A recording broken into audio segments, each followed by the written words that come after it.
Hey team, Mike here at After 40 Fitness and after40fitness.ca. Topic keeps coming up, and it was again today, front and center.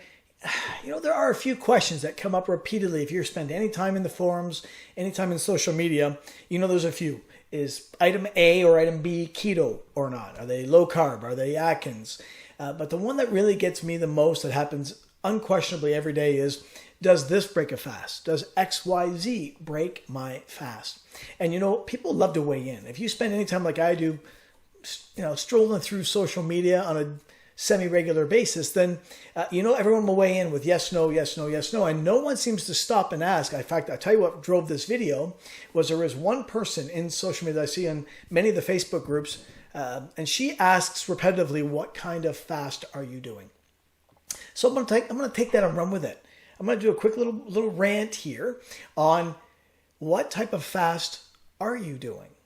Right? How can anybody give you an answer on what breaks a fast until you've clarified what of the dozen kinds of fasts that are available to you and I that you're doing?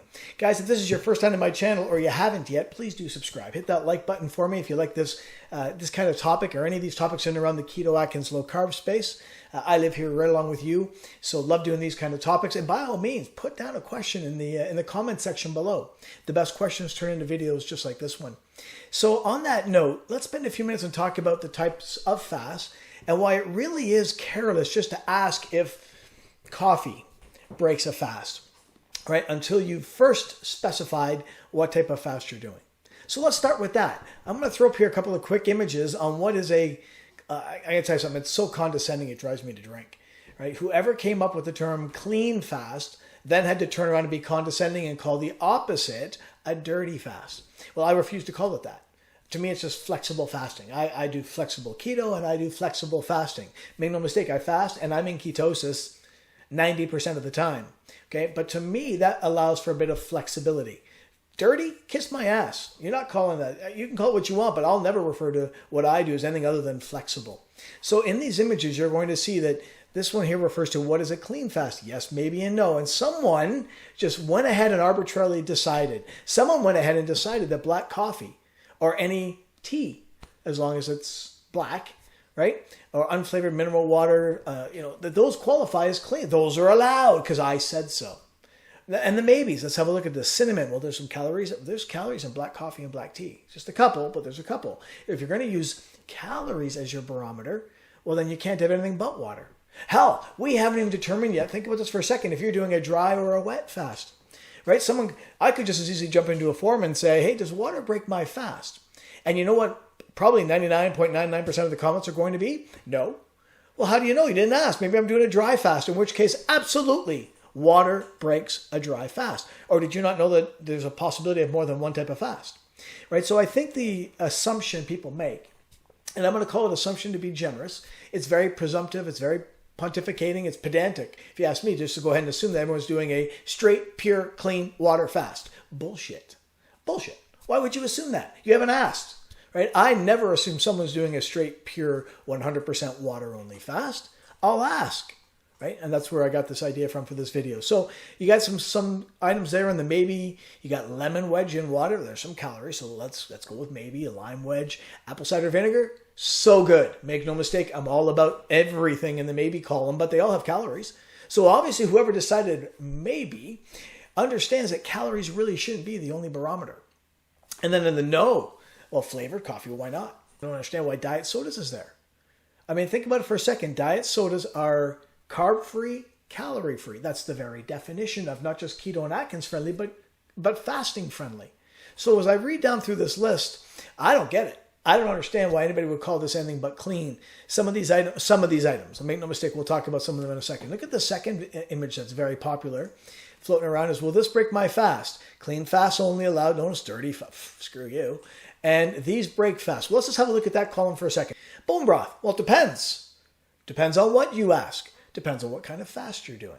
Because if I'm doing a PSMF, a protein-sparing modified fast, or I'm doing a bone broth fast, or I'm doing a protein only or a liquid protein fast, then there is absolutely no reason why bone broth is the fast. Oh, stupid, right? People are so dumb just to go ahead and say, no, you can't have bone broth. Soda, including diet, again, says who?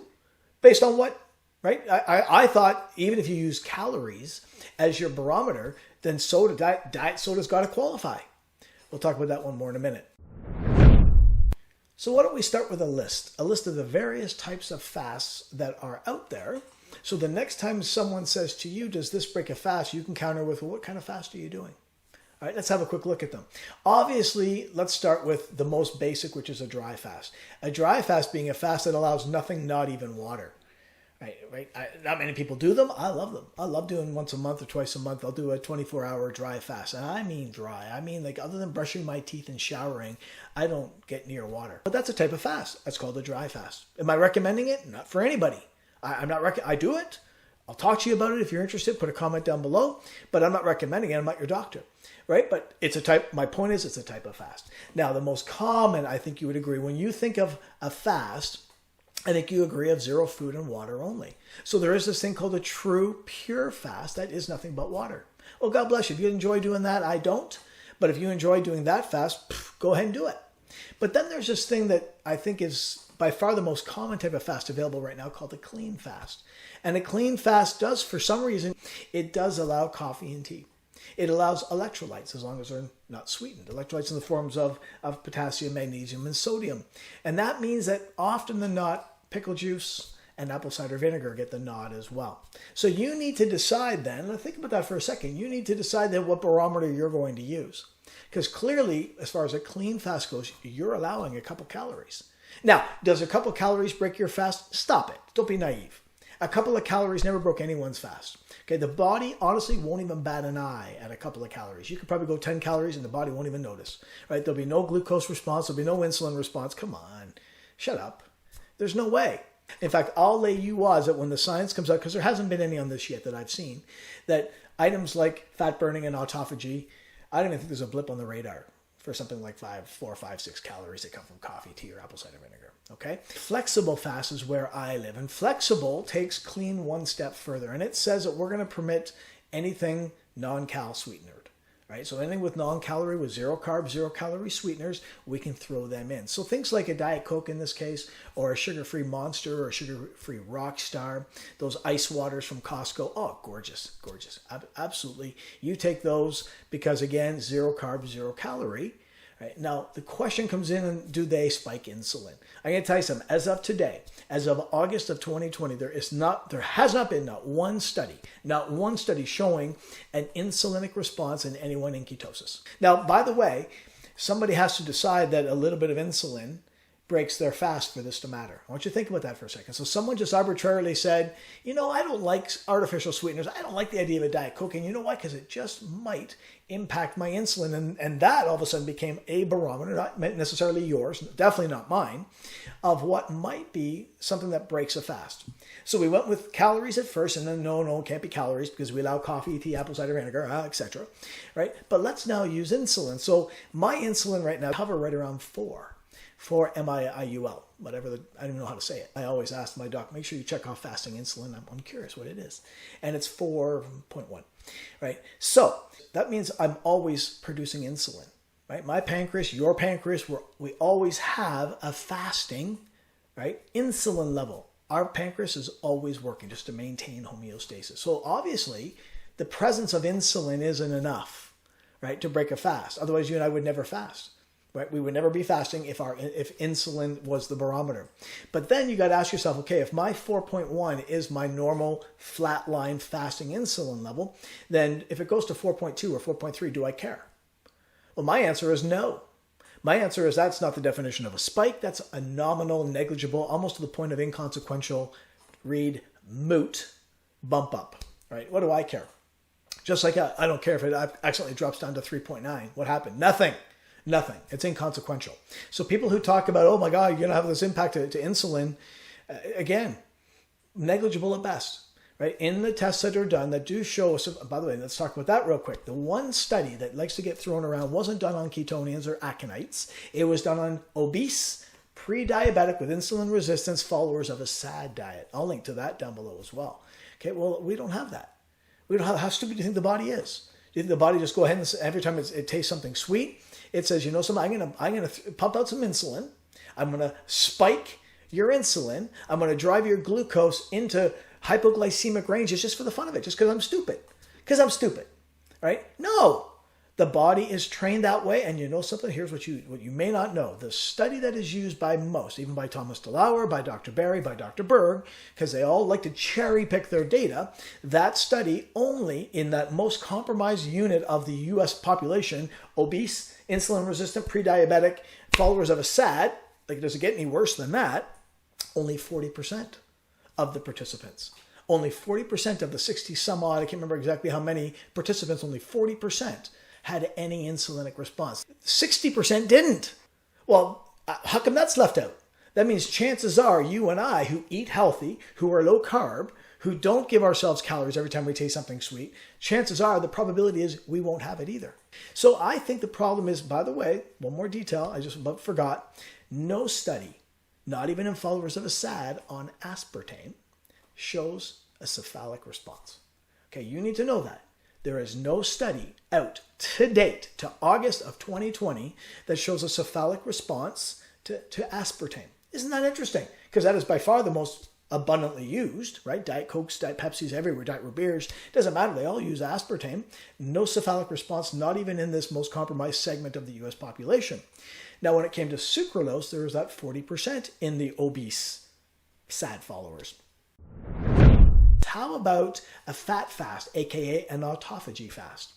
Guess what? If you're going to ingest anything in the form of fats in a fat fast, like for example, anybody who drinks bulletproof coffee and has a couple hundred calories in their bulletproof coffee, that will constitute a fat fast because all you're having, no carbs, no protein, but pure fat. A fat fast, right? And everybody who wants to have a bulletproof coffee, they'll call it dirty. It's a flexible fat fast. Or an autophagy fast, right? Because the drivers of autophagy, if you look this up, there are two, believe me, just going into a caloric deficit drives autophagy. Fasting drives autophagy, and exercise exacerbates it, makes it even better, right? So when it comes to autophagy fast, we just want to maintain autophagy. Well, while there is a small negligible impact to insulin from fats, it is so trivial, it's been shown to not stop autophagy. Now, I'm going to be careful how I say that. Let's suppose for a second you're at 12 hours into a fast. And let's say of your personal epigenetical limitation on autophagy, let's call that 100%. So let's say after 12 hours you're at 85% of the possible autophagosomes in your body, 85%. And let's suppose for a second you drink a bulletproof coffee. Right, you have your coffee and you put in some ghee, a little bit of heavy whipped cream, maybe you put in some MCT like I do. Okay, you blend it up, a little dash of cinnamon for flavor, a little pinch of salt. That's the best tasting coffee in the world. So you're doing this coffee, you're loving it, and all of a sudden your autophagy goes because there's a little tiny incremental increase in insulin. So let's suppose for a second that your autophagy backs off from 85 to 80. Are you pissed? I'm serious. Are you pissed? Because that appears to be just about it. So where I'm going with that is if, again, my insulin goes from 4.1 to 4.3, I don't even know if there is an impact to that little negligible increase in insulin against the autophagosomes that are running through my body performing autophagy. I don't believe so. Science hasn't shown it. Okay, it certainly doesn't stop it. Is there a little incremental impact? Perhaps. But if it allows me now to go till 4 p.m. before I break my fast because I had that coffee in the morning, I'm doing it. I'm doing it all day long. You do you. I'll decide for me, and I'll call that a flexible or a fat fast or an autophagy fast because autophagy is maintained. Now, let's switch gears real quick. Does that mean I'm still burning maximum fat? Nope. I wouldn't recommend a BPC, a bulletproof coffee, if you're doing a fast for the express purpose of maximum fat loss. Why would you give yourself 200 calories of fat if you're trying to burn fat? Right? That's counterproductive. So we move on to the next kind of fast. The next kind of fast being a protein only of some way, shape, or form, whether it's PSMF or a bone broth fast or a liquid protein fast. Any of those kinds of fasts, still fasting, right? They're a kind of fast. But again, calories can't matter here either because you're going to ingest protein. However, just protein, as lean protein as is physically possible in all those cases. Butter and beef fast. There's another example, and so is an egg fast. All these types of fasts that when someone says, hey, does bulletproof coffee break my fast? And we all say, no, shut up. You haven't asked what kind of fast they're doing yet, right? So I hope I'm driving this home. I'm sure you get the point of this rant is don't ever say yes or no until you've asked what kind of fast you're doing. And then educate them on the type of fast. right? Screenshot some of my stuff and send it over to them, or link to this video and say, until we know what kind of fast you're doing, how can we answer that? Is it clean fast? Well, clean fast, you have to decide the definition. Is it clean or is it flexible? And if it's flexible, do you allow artificial sweeteners? Or are you fasting expressly for autophagy, in which case artificial sweeteners and coffee and tea are good. In fact, coffee is even great. It actually boosts autophagosomes. So good. So does green tea. Matcha, even better. Because there are so many types of fasts, you do you. You have to decide after you watch this video, oh, he's right. There are like a dozen kinds. I just listed, I think, 10 kinds of fasts for you. So if someone says to you next time someone says, hey, I'm really curious if this don't make it hard. That's what she said. Don't make it harder than it needs to be. Just did that again. Let's go with what kind of fast are you doing? Let them answer you. Decide what kind of fast, what's important, whether it's fat burning or autophagy, and then you'll be able to answer.